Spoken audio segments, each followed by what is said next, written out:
guys, it's the next day, and I want to drive this car again today because it's a nice long Labor Day weekend, so it's like, let's put in extra labor. There are a few things I need to go over on this car before I want to drive it some more. I checked all the header bolts, they're all tight. I did buy a scan gauge, so this will be like a permanent fixture in there. This will tell me water temperature, RPMs. It's got so many gauges on here. So I want to hook this up, that way I can kind of keep an eye on things while I'm driving since I don't really have any gauges. I want to adjust the transmission linkage. It's having a hard time fully getting into park. I have an idea what to do on this. Yesterday when I was backing, or in the video I was watching, I did see that the reverse lights tripped. So what I'm thinking I need to do is kind of start from there on the linkage shifting, on the adjusting. So what I'll do is I will put the transmission in reverse. I will adjust the column to where it's on reverse on here instead of starting with this. I'll double check the reverse lights, make sure that those are on. And if they are, then I've got that shifter in the right spot. And then hopefully, maybe it'll shift into park in the right spot. I don't know. But if I do keep on having this issue, I will just get a 4-shift, even though I want to keep it nice and simple in there. It's fine, I'll get a 4-shift. So shifter linkage, I'm gonna do that. And then I'm going to try to clearance the wheel well just a little bit. This fender lip right here, I want to clearance that just a little bit so I don't rub. It wasn't rubbing like all the time, it was only rubbing on turns or bumps. So, and it was not even like regular turns, it was like a hard turn. I got a few things to do, and yeah. Oh, and my fuel gauge is stuck on high. So there was 2 terminals on top of the fuel sending unit. One was right in the center, and that's one I hooked it up to. So I'm wondering if I just hook it up to the other one that it might read right. I don't know if I'm gonna get to that right now because I'm hoping I can get up there without dropping the tank, like just squeezing that little open area, which is like that big. I don't know. I got some work to do, and then I'm gonna drive it later. So yeah, this is bound to happen. Fine tuning. Okay, this is where I'm putting the scan gauge. I'm gonna zip tie this stuff up better, but basically, come on. There we go.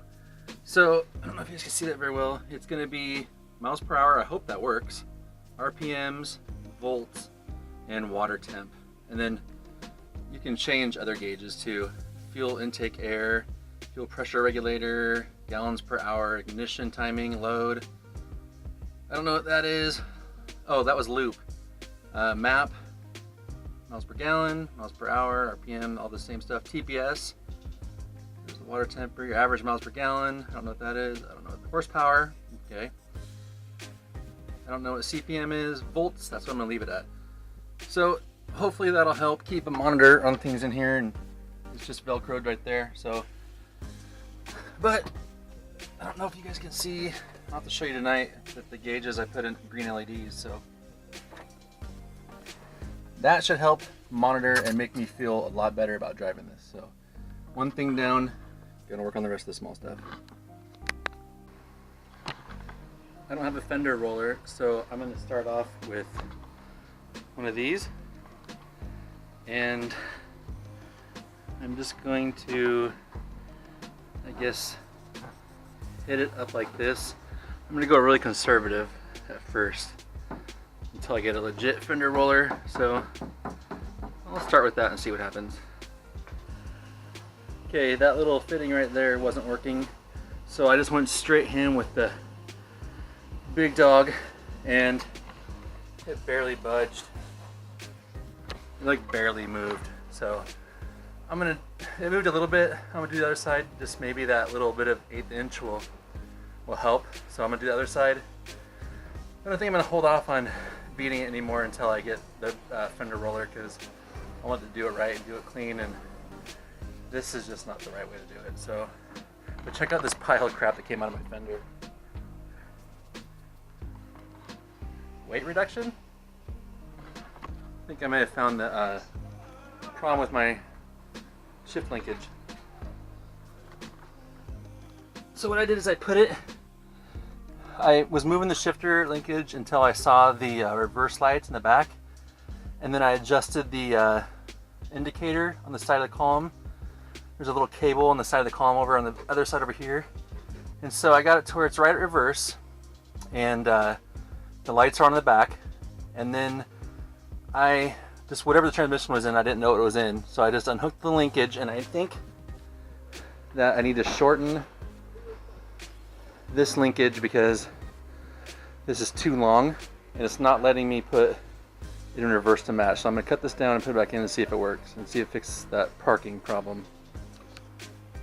Okay, I just chopped this rod down again. This is probably like the 5th time I've cut this thing down, so I'm going to put these ends back on it, fit it back in there, and see if this fixes our problem. Remember, our problem is that it's not wanting to go into park fully, so hopefully this fixes it. I have a good feeling about this.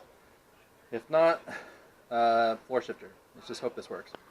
Alright, linkage is adjusted. Let's see if this was it.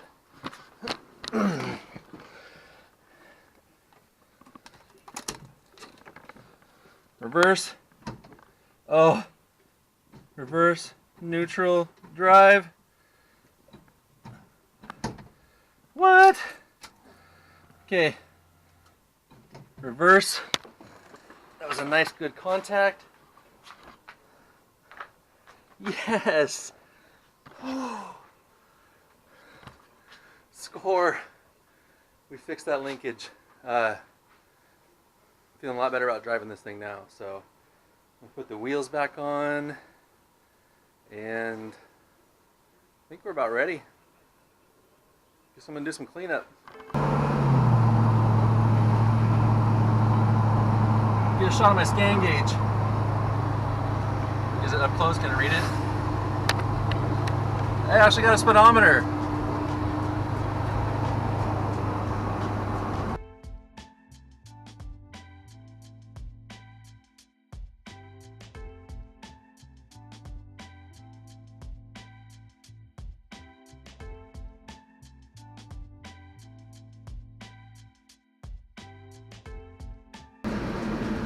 We've been stuck behind this train for a while. It's got me really stressed out because I'm just sitting here idling in gear. But our temp is at 195 and holding. RPMs, volts. Speedometer is actually working, so that's good. And just really nerve-wracking. Hopefully we get going. This is like a freaking 200 car train. So hopefully we'll be fine. There it is. Let's get going.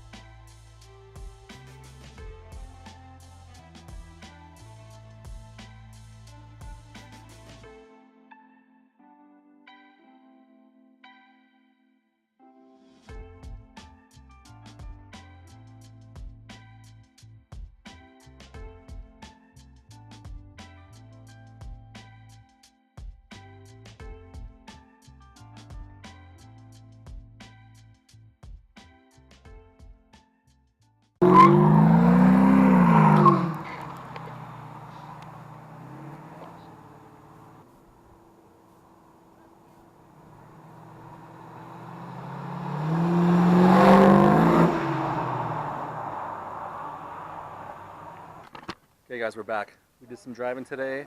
It did really good. Power steering's whining. I probably just have to add some fluid, but it did really good. It's low, it's rubbing, so I'm gonna have to fix that, but I'm still gonna keep driving it. Man, this thing is freaking awesome.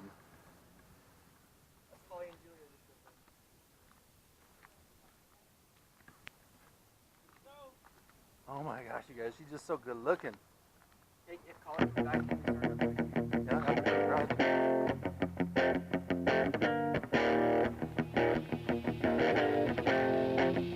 Yeah guys, I'm stoked.